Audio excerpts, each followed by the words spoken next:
Who here is interested in STEM? Nobody. Okay, there we go. I wanted to start talking to you guys about what STEM is and the importance of it, just because STEM impacts our daily lives all the time, even when you don't realize it. So one interesting thing that I found is, if you think, who's here had soda? Anybody had soda? A simple question, there you go, all right. When you look at a can of soda or a bottle of soda, what do you think? It's just a bottle of soda. Anybody ever had this happen to them with soda? All right, there's a specific shape that you usually see here that when you start digging into it and start looking at the commonalities, you'll start saying, okay, well, where else do we see this? So for me, I'm a big coffee drinker. You start pouring creamer in coffee, you see this same kind of shape. Now you may not see it yet, but if you zoom in a little bit, look in slow motion, you start seeing the bubbles that are in the carbonation that kind of start expanding. Does this look like anything else that somebody has seen before? A jellyfish. What? A jellyfish. Jellyfish, kind of. All right, let me give another one. And this is your jellyfish, what you're talking about. Explosion. What kind of explosion? Which comes from what? Nuclear missiles. So something as small as the carbonation in soda, you've seen the same kind of behavior that happens in nuclear missiles. So the reason why I usually start off with this is because this is probably the last time I'm going to talk about nuclear missiles. But I will start talking about something that's very important in defense, which is actually missile interceptors, but that's going to be later on. All right, so just to give you guys a quick thing about me and what I'm going to be talking about. So I'm going to talk about me, my introduction to STEM, what I've done before, and then I'm going to talk about STEM. And because I have ADHD really badly, we'll start talking about me again, and then we'll go into talking about you. And then afterwards, we'll have an activity, which is based off of STEM, which relates back to the activity. We'll talk about you again, and we'll go from there. The reason why I like to tell people about this is because this is how my brain works. Sometimes we think, oh, I have ADHD, I'm easily distracted, I'm all over the place. I will tell you that is actually more common than you think. And if you listen to a group of engineers and the conversations that we have and where it goes, you'll be like, where did you guys start and how did you wind up here? So if you're kind of like that personality, you're in good company. All right, so real quickly about me. So I have my bachelor's in electrical engineering. Afterwards, I went back to school and I got my MBA, which is my master's in business association. And then I also have a graduate certificate in what's called model-based systems engineering that I got from MIT. I also do quite a lot of learning online just because everything is about lifelong learning. Technology changes at such a rapid pace that if you don't keep learning, you won't be able to keep up. Some other things that I've done, I've actually worked at Raytheon Missile Systems. So I was a test engineer and I did production engineering over there, some system integration, working on how to be able to design the next generation of missiles. I've worked on a couple of different types of them. And then now I work at Lockheed Martin here in Orlando, Florida. And I've done quite a different things, worked on a couple of different types of jets. My favorite is actually the F-22, which I got a chance to be able to work on as well. We'll talk about some of those things. Outside of work, I'm just a regular person. So in the top left, one of the things I'm big on is coming out and speaking to STEM and talking to students as well, just because it's so important understanding STEM and knowing that no matter what, STEM is going to be part of your lives. On the top right, I was actually an athlete in college. I was a kicker and a punter, so anybody who says I'm not, I will debate you, and we will look at me doing jiu-jitsu on the right-hand side if you want to fight about it. So on the bottom right, I like doing jiu-jitsu. I'm actually a blue belt in jiu-jitsu for that. And on the bottom left, it was really cool because I got to be able to go to an event with called the Great Minds in STEM. And that's also another item we'll talk about later that is encouraging Latinos to be in STEM. And I got to meet Marilyn Houston, who at the time was the CEO of Lockheed Martin. So just lots of opportunities just from me being in STEM and the people I've been involved with. Another big thing that drives me and that's big in Latino culture is family. So I have a wife. My wife's in Puerto Rico. Anybody that's Puerto Rican here? Yep. Usually you guys are the loudest. I know my wife, she'll yell at me all the time. And then I also have 2 amazing kids who keep me worn out and tired.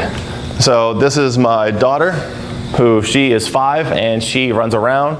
And if you can't tell, I get worn out by them, and this is my son. And as you can tell from the picture, my wife likes to take photos of me in compromising positions and usually use them against me.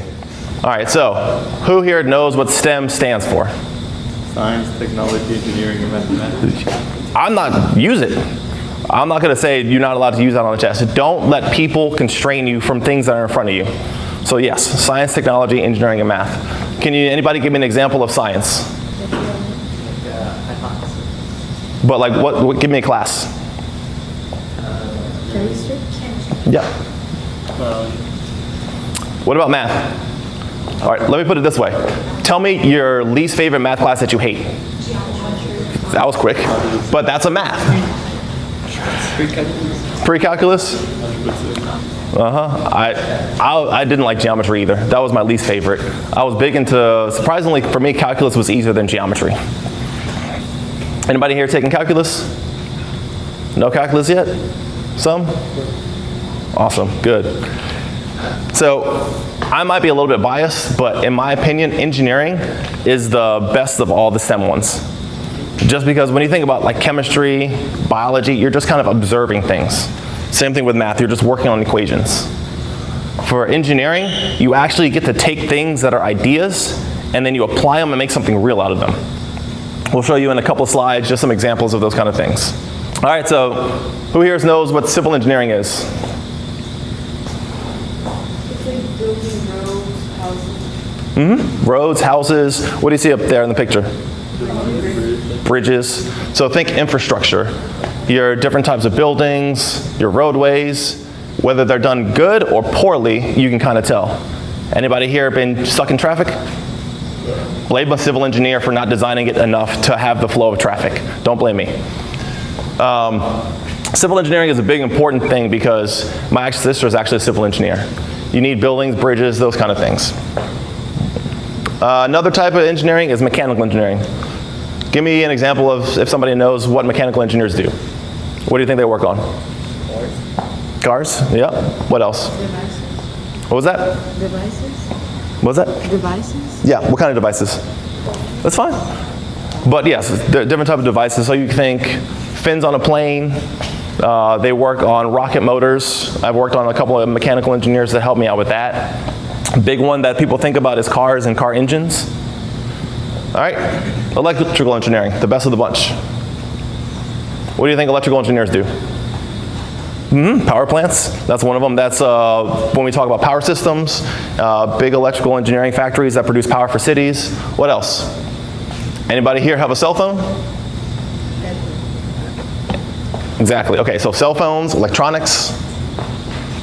I'm gonna stand in front of here no matter what, so you might as well talk back to me. Otherwise I'm gonna start calling people out. All right. Chemical engineering, what do you think that is? Like medicine? That's one of them. Anybody else? What? Fluids. You say foods? Fluids. Fluids, yes, fluids.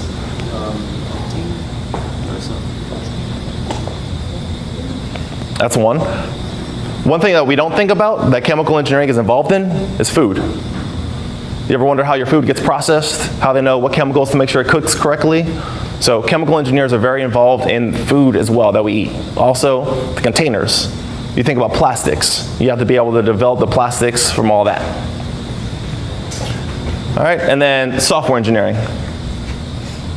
What do you think software engineers do? Coding. Coding? So think about your iPhone.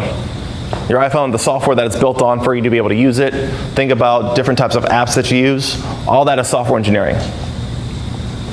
Now, one thing that I enjoy about engineering that is a little bit different than some other areas is that whenever you get involved in one discipline, usually that's not the only thing that you do. You start mixing all these things together. So for example, if you mix an electrical engineer and a mechanical engineer, what do you think you can do? What types of things can you build? What? A Tesla, that's one. A phone? phones. We do things like this up here. So this is what we call a 3D printer. So with 3D printers, the thing you can be able to do is now make three-dimensional objects that require electronics to be able to build that, and then you can build it on top of it. Now you think about like phone holders, you can have specific shapes that you can build things to what you need. So now you can rapidly prototype them. All right, so say we take, so like toy as an example. So now let's also add a civil engineer to it. What else can we do when you take an electrical engineer, a mechanical engineer, and a civil engineer? Make the moving bridges. Mm-hmm, moving bridges. All right, what else do you think you can do? So think about this. What do you think, if a civil engineer had this technology, what would he want to build? So now we're at the point where we can actually 3D print houses. So imagine being able to not just be able to print this, but print an entire house. So we live in Florida, and I know I grew up in New Orleans, and we had to deal with Hurricane Katrina. So after Hurricane Katrina, my house that I grew up in had 5 feet of water in it. We had to completely tear down the house, gut it out, and rebuild it. It took us 4 years, it took my parents 4 years to move back into their house with all the things that they had to do. Imagine if we had the technology for 3D printing back then to be able to just build up your house in a couple of days. All right, now let's switch out the civil engineer for biomedical engineering. What do you think you could do? Staying on 3D printing. Hospitals. So things that we do with biomedical engineers and 3D printing is now we're able to create things like organs. So now, instead of having to wait for transplants, instead of having somebody having to donate, we can now 3D print. They've actually done this before. They're 3D printing kidneys to be able to give people functioning kidneys. They're also working on giving people functioning hearts. Now imagine being able to save somebody's life 3D printing a heart. How many people have heard about like heart transplants? Imagine not having to have somebody wait for somebody else to die to be able to give a heart to somebody. The importance of technology and mixing them together is being able to advance things that help others. All right, now let's talk about a big one. Artificial intelligence. Anybody use AI? Everybody raise their hand. All right, AI, just like any other technology, is a tool. Depending on how you use the tool will depend on what it's used for and how useful it is. So one thing I like to put up here, and this usually impacts all the students, is ChatGPT. Who here uses ChatGPT? Some people are just like, I'm not gonna raise my hand. ChatGPT is an important tool because it helps us tremendously. Like, I'm not gonna lie, some of these slides I just created with AI. I just said, make a slide about engineering, and then ta-da, it creates it for you. But depending on how you use the tool will result in what it does for you. If you use a tool too much or incorrectly, they've actually started doing studies on this. People who are too reliant on AI, like ChatGPT, they actually can't retain any of the information. So they were saying within 5 minutes of having the paper done, you can't even remember what the paper is on. It's good to be able to use it, leverage it, but you need to make sure you're doing it yourself. At least starting out to learn the process before you start leveraging it. It's kind of like the use of a calculator. You ever wonder why they make you do all this math if you could just do it in the calculator? Because you need to understand the concept to be able to build off of it. We're going to do this, we're going to do a project a little bit later on, and we're going to talk about how these activities can relate to larger things. Now, an example of where technology is actually also useful and used for good. So AI actually has better detection rates of things like lung cancer than some doctors now. But the important thing about AI is you have to still train it. The thing that's dangerous about AI is that it gives us an individual truth. Anybody ever do like Google something and you see how many results do you usually see? Millions, right? When you put a question into AI, how many results do you see? 1. You need to be careful because what is training the AI and what is influencing you? That's why it's so important to make sure you understand the research and you keep progressing on these things, because imagine if the wrong person trains the AI, it's not going to have as good a detection rate. Technology is going to be here. I remember a couple of years ago when I was in school, we didn't have ChatGPT. So I had to actually physically write my entire paper myself. Now ChatGPT at least gives you a baseline of an idea. So one of the reasons why I talk about responsibility within technology is because of the field that I'm in. So I am actually, like I said, in the defense industry. I've worked on missiles, I've worked on jets, and a lot of things. And depending on how you apply that technology, changes lives. So wanted to talk about a couple of projects that I've worked on that were really cool. I'll start with the bottom one. So it's called Paveway. Has anybody ever seen in like a black and white movie, they have jets, they open doors and just like a bunch of bombs fall out? So we call those dumb bombs. It's literally, you throw it out the plane and wherever it lands and explodes. As you've seen in the news, wars are no longer fought away from people. They're fought right next to people, and unfortunately, it's a fact of life that wars are gonna happen. So what we wanted to do was create a technology that we wouldn't hurt more people than are required. You wanna be able to reduce the amount of casualties that can happen from it. So what we did was, on the front half of it, you see that light gray part? We put something on the front half, and then we put something on the back half. And so what we did was we took a dumb bomb that you just throw out of a plane, and you turn it into a laser and GPS guided system, to where you can actually direct it exactly where you want it to go. Another cool project I work on is called, anybody here play Call of Duty? Anybody ever get a kill streak and then all of a sudden you get to be able to do like a missile launch? So that right there is called a javelin missile. And so I was only able to bring part of it just because of safety reasons, but this right here is actually a tube from an actual javelin missile. So behave, interact, we'll get some pictures with it later on if you guys want, but it's literally, as you can see in the picture, I was not able to bring the guided section to it. You hold it up, you take a picture, it's able to track the target, and it launches. So one of the things that you want to see is, if you look in the picture, you see that the rocket shoots away from the person right? So what we had to do is we had to create an actual launcher in here to where it jettisons the missile out before it turns on. What would happen if you turn that missile on from the very beginning? What's going to happen to my face? It's going to burn my face off. So engineering is all about making sure you see problems, you're able to solve them, and you find creative solutions for it. All right? Now, a couple of other technologies that I worked on. So one example is N9X. So this is an air-to-air missile. Does anybody remember a couple of years ago when we had the Chinese spy balloons or whatever going across? They were shot down with N9X missiles. Anybody ever wonder why a heat-seeking missile can shoot down a balloon and track it? Yeah, so at the altitude that you usually fly at, it's negative 40 degrees. And so what happens is the balloon actually reflects light from the sun. And that small heat increase is actually able to be detected by the missile to be able to track the balloon.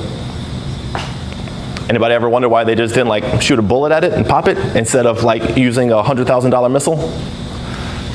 So weather balloons are not like regular latex balloons. They are ginormous. They are about 15 to 30 feet across, and they use a different material. And actually Canada tried that one time, and what they did was, is the balloon started deflating, it went crazy, it went off course, and they couldn't track it anymore. So they said, we're just gonna shoot it down with a missile. So that's a very expensive balloon to pop. The last one is really cool technology, and as I've gotten older, I've kind of wanted to get away from missiles and start working on things like sensors instead. And so this is a really cool part. Does anybody here know what radar is?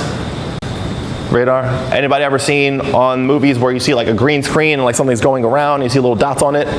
So that's radar. So the difference is radar is kind of like Marco Polo.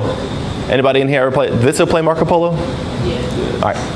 So, if we were playing Marco Polo, and I said Marco, you would say? Polo. All right, so that's how radar works. I know where you are, but what's the problem with that when you're trying to be stealth and you don't know where you don't want them to know where you are? I know where you are, but you know where I am. And so the problem with radar is you have to give out energy, it bounces off the object, and then it comes back. So the person knows you're tracking them. So we had to come up with a system of how do we make sure we can track people without them knowing we're out there as well. And so that's where this comes into play. It's called infrared search and track. So infrared, kind of like heat-seeking missiles, uses IR energy or heat signatures.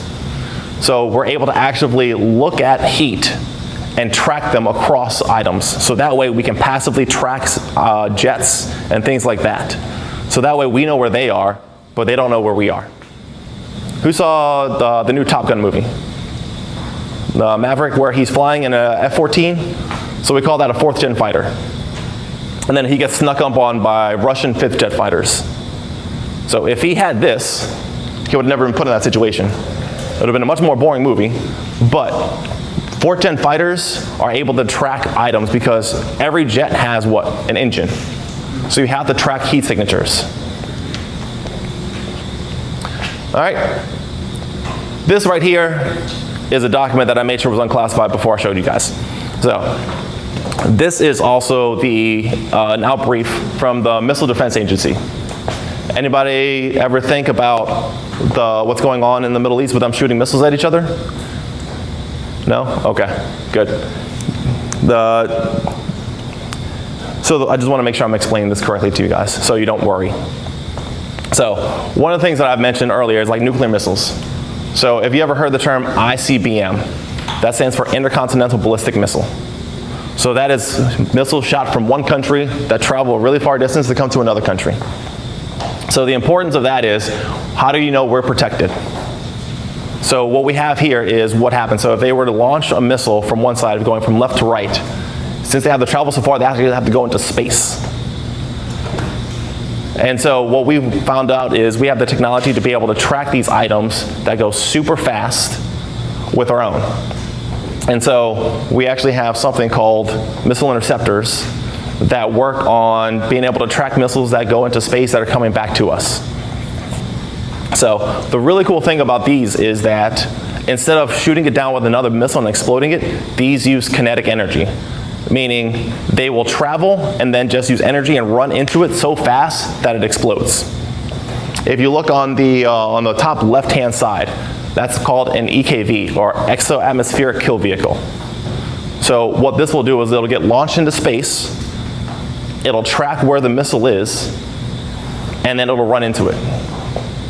Now these missiles travel extremely fast like satellites. Does anybody know how fast a satellite travels? Any guesses? None? All right. A satellite will travel at 15,000 miles an hour. Do you know how fast a bullet travels? 1,500. So these are traveling faster than a bullet. So hitting another missile in space is the equivalent of hitting a bullet with another bullet.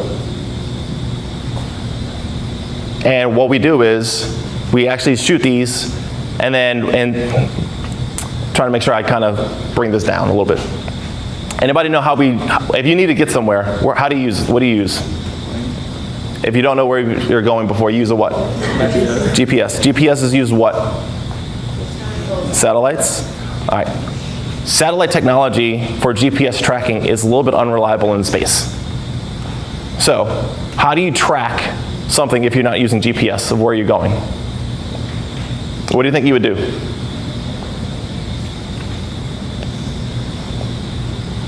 It's our problem, right? So what we did was, instead of trying to find a new innovative solution to find things, we actually use old technology. So we actually use what's called celestial navigation.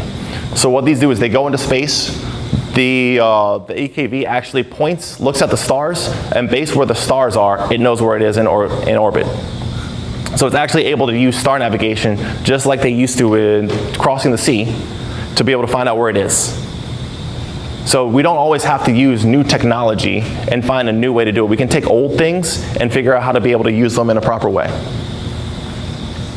So this is a lot of technology, right?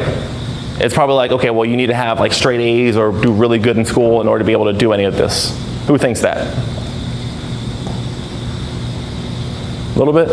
Yes? No? So I want to talk to you guys about my education journey. So for me, I was a terrible student, believe it or not. So when I was a freshman in college, I went to LSU. And at LSU, me and my best friend from high school, we had what people call the party apartment. So we had random people who would come to our apartment, our friends, on a random day, and we would always have parties there. One day, it was a Friday, it was the end of my freshman year, and somebody knocks on the door. I was like, oh, okay, so somebody just random coming. I go to the door, I open it up, and my father's standing at the door. My father didn't live like down the street. He had to drive a long way away to get to where I was. And if you know anything about having parents that are strict, which I'm sure a lot of you do, you know they're not quiet. He didn't say a word to me, which freaked me out even more. He just handed me an envelope. I opened the envelope, and in the envelope, it was a letter from the university. And it said, "We regret to inform you, but you have been academically dismissed from the school." So I was kicked out of school my freshman year. Unfortunately, there was another piece of paper in there that had my grades. So at the end of my freshman year of college, I had a 0.7 GPA. Yeah, so as you can tell, my dad was not very happy with me. It was really tough because my dad pretty much just said, "Hey, where are the keys to the car?" He grabbed my car, my keys, started walking away. He said, "I don't know what you're gonna do, but I didn't raise you to do this." And he left. And it was hard because Uber was just invented this year. So it's not like, oh, just jump into Uber somewhere. That wasn't an option. So I was kicked out of school. I didn't have a vehicle. I destroyed a relationship with my parents, and it was May. And I was actually at the very end of my lease, so I was gonna get kicked out of my apartment and homeless in the next week. It was definitely a tough time for me. I had to learn a lot of skills. I had to do a lot of things. I worked a ton of jobs just to be able to survive. But what I found is a system and a framework that I want to teach you guys as we go into this activity to be able to apply that I still use to this day, which brought me from getting kicked out of school to graduating with honors in electrical engineering and being able to work all the things that I talked to you guys about. All right? So real quick. Number one is never leave the page blank. Anybody in here a bad test taker? That was me. I'd walk into a test, look around and be like, I don't even remember what subject this is. So what I learned is, if you start just with what you know, you can get a lot further than anything else. So I would go to a math test, I'd be like, all right, a squared plus b squared equals C3PO. You know that's not right, but it's the closest thing I can come up with. And so I would start saying, all right, I'm just gonna start working through the problem. As I started working through the problem, I would be like, okay, well this doesn't make sense, this does, and then you get to a squared plus b squared equals, there you go. See, you guys are already smarter than me. See, you can start with the wrong equation and get to the right answer, but if you never start at all, you never get to any answer. You need to learn never to leave the page blank. I tell people, if you can't write a good paper, write a bad one. Because what you'll find is it's a lot easier to fix the mistakes that you have than to start over or be blank. All right, number two is get out of first. So I was so distraught because my dad took my car. I had a 1999 Celica GT. I love this car. Primarily because me and my friends would always street race. And the first thing you learn about street racing is the slowest person gets caught by the police. So you never wanted to be the slowest one or the last one. So we had this concept called get out of first. We all had manual transmission cars. Anybody in here know what a manual transmission car is? So you actually have to physically shift your vehicle out of gear. You always start in first gear. And so what we'd find is whoever shifts out of first gear before the other person will have a faster start and usually wins the race. Fast starts are vitally important. So when I would approach a semester or a project, I would always say, all right, what can I do to get as high of a grade as possible on my first test, on my first assignment, or if a teacher assigns something, not wait until it's, oh, hey, don't forget your assignment's due tomorrow. When you take that approach, you will wind up finding out where the problems are a lot sooner and you'll cause yourself a lot less stress. Fast starts are vitally important everywhere because even if you screw up a little bit along the way, it's a lot easier to maintain a high grade than it is to catch up from failing out. I promise you, it's been tremendously difficult for me to go from getting kicked out of school to graduating. It would have been a lot easier if I would have just started off with good grades and maintained that. All right, and then the last thing, and vitally the most important thing, is called scale your fail. One of the things I tell people is that we need to learn how to do better and be willing to fail. So the approach that I took was, instead of just trying to pass a course, I said, all right, I'm gonna see if I can get 100 on every single test, every single assignment. Because what you find out is, if you approach that way, even if you fail at that, you're gonna wind up much further than what you think you're initially capable of. All right, I want you guys to make sure you think about these things because we're getting ready to jump into an activity. All right, so quick activity that I want us to do to kind of apply these things. So imagine you have a room and you have somebody who keeps going in your room that you don't want to. So we decide we're going to create an alarm system so that way we know when somebody comes into our room. So we're going to create this alarm system of when somebody opens the door, it's going to trigger it and cause an alarm and an LED to go off. All right, so we'll have the setup. We're going to have a couple of things real quick. So we're going to be using breadboards. So sometimes you can't solder things together, so these are called breadboards. It's what we use to be able to prototype items and hook up electronics together. The thing I want you to make sure you know about the breadboard is that the items in red connect your positive to it from your battery. Your items in your items in blue, connect your negative, and that's where all your power is going to come from your battery. And then these items here across will be connected together. So if you need to connect two things electrically, you want to make sure you plug them into those things right there. Don't worry, me and my associate Ricardo over here will be helping you guys out, making sure you can kind of do this. All right, here's the basic premise of what we're going to be doing. We're going to be hooking up a battery, and then our clothespin is going to be our switch. So that's going to be what's going to activate and deactivate this alarm going off. And then we'll hook up the LED and then the buzzer to it. All right, we're going to partner up in groups of 2 or 3. All right. If you have 4 people at the table, 2 and 2. If you have 5 people, 2 and 3. If you have 6 people, 3 and 3, I guess. And then, we have space over the tables as well. So if you have too many people at their table, feel free to get up and go to the back.